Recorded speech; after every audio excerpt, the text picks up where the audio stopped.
This is example 6 on permutations and combinations. Here we have fill in the blank, and what we want to do is write a P for permutation or a C for combination.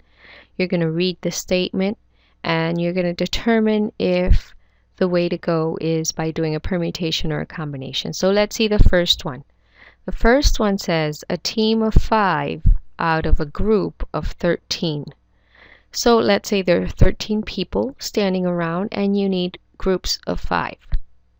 So how would you be able to find out how many different groups of 5 you will be able to make with this group of 13 people? So think about choosing 5 people out of the 13, and whatever order they are, just randomly choose 5 people, and then you put them back into the and you write down the names of these 5 people you chose first.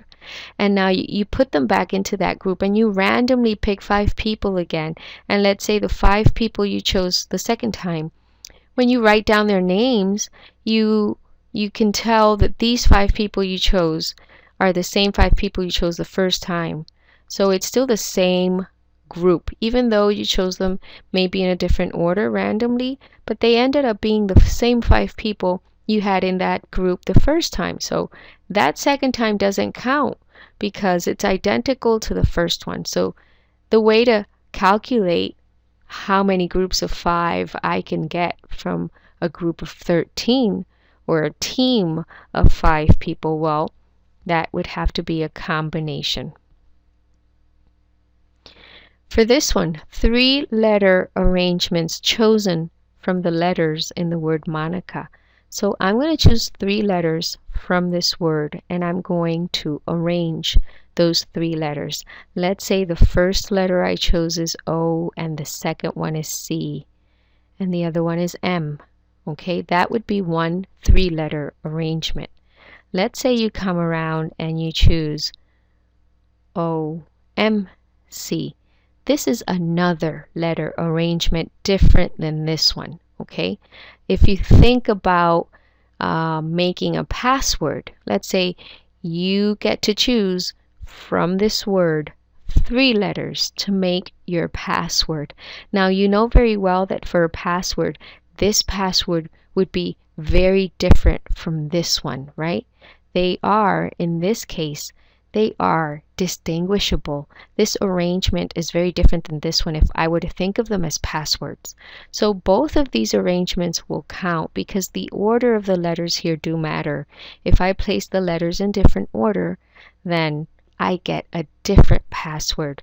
So I would have to count these as separate events, and these are 2 ways in which this can happen, and there are many others, right? You can say MOC or COM, and you'll get 6 of them. And let's say you then choose I, N, A, and you can make 6 other arrangements, right? You can do NIA, IAN, NAI, etc. There are 2 more here and 2 more here. I just don't want to spend time on this. This is just to give you an idea of what's going on with this second one. So when I do have to count all of them because they are different, if I thought of it as a password, then this is a permutation.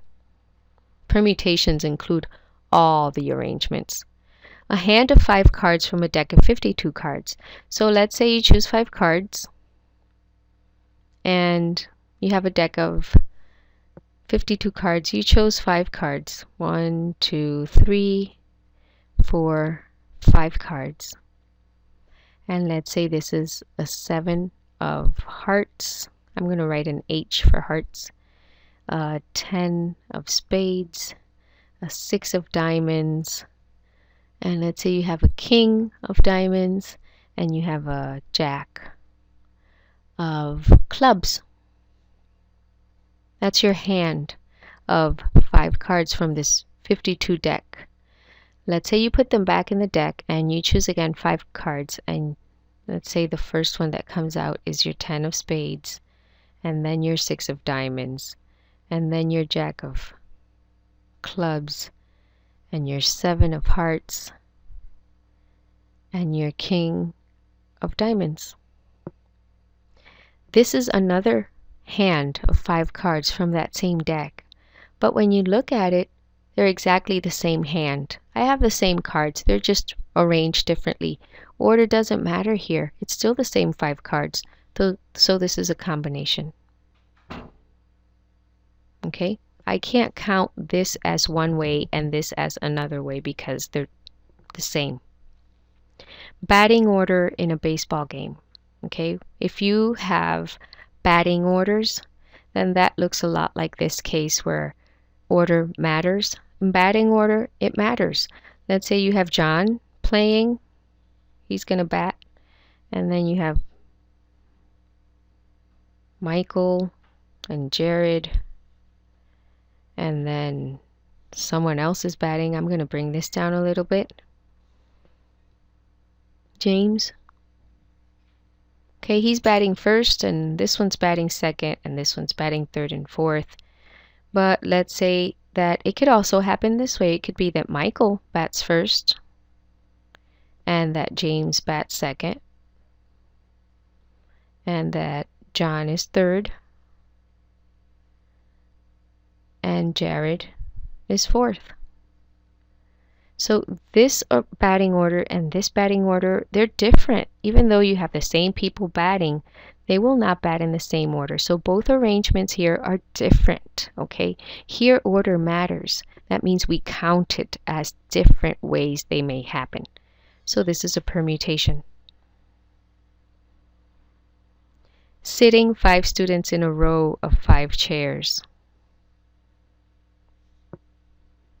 Here's my row of 5 chairs. I'm going to do it here. Here's chair number 1, chair number 2, chair number 3, chair number 4, and chair number 5. And this is the front of the classroom. Okay, and I'm standing here.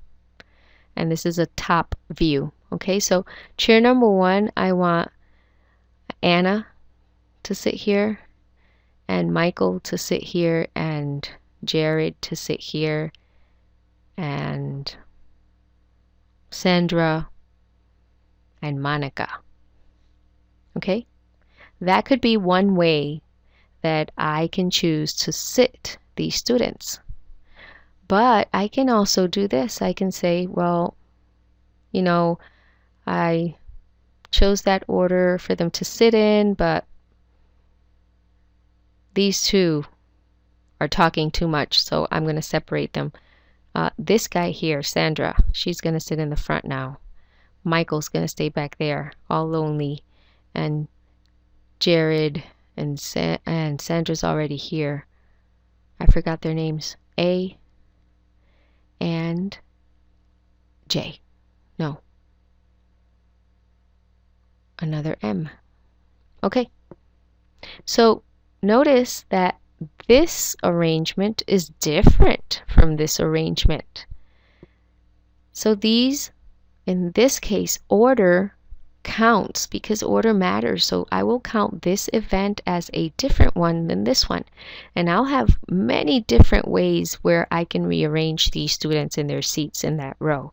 So that means that I will have to count each one, even though it's the same students, but I have them sitting in different places.